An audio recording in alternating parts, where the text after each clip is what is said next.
표현 대리는 뭐냐?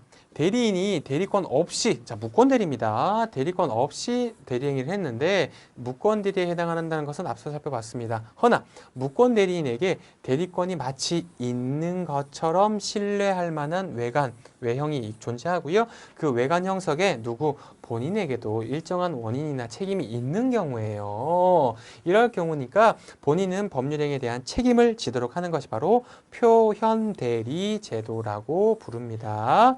표현대리 제도는 거래의 상대방 보호 및 거래의 안전을 도모하기 위한 것에 그 취지가 있고요. 크게 세 가지 형태의 표현대리가 있다라고 법조문에 나옵니다.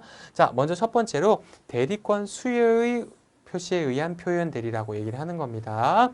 본인이 실제로 대리권을 준 적이 없어요. 안 줬는데 수여하였다고 제3자, 상대방입니다. 상대방에게는 대리권을 준 것처럼 표시한 경우에 적용되는 표현대리입니다. 예를 한번 들어보도록 할게요. A가 B에게 대리권을 실제로 수여한 적은 없어요. 위임장을 써준 적은 없습니다.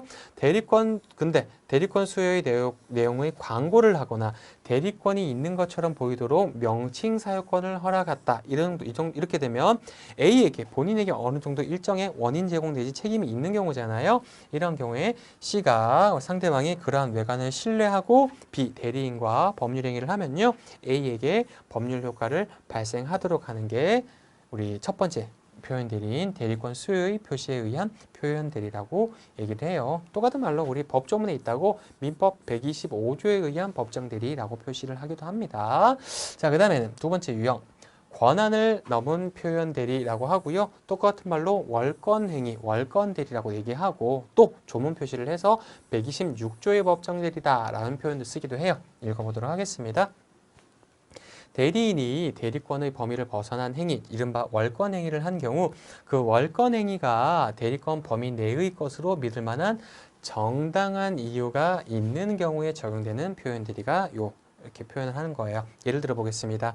A가 B에게 부동산의 담보 설정 대리권만을 수여했습니다. 자, 이 부동산을 담보로 돈을 좀 빌려와 라는 담보 설정 대리권을 수여하였는데 B가 그 담보권을 설정하는 게 아니라 그걸 기여로 돈만 빌려오는 게 아니라 아예 부동산을 팔아버렸어요. 부동산을 매도 행위를 한 경우 거래 상대방인 C에게 B의 대리권에 대한 정당한 신뢰가 있고 선의 무과실이라면 C에게 착한 마음이고 주의 의무 위반이 없다면 A는 C에게 소유권 이전 의무가 발생한다. 거꾸로 C는 A에게 소유권 이전을 해달라고 청구를 할 수 있는 겁니다. 법률행위의 유효, 대리행위의 유효를 주장할 수 있다라고 얘기를 하는 거예요.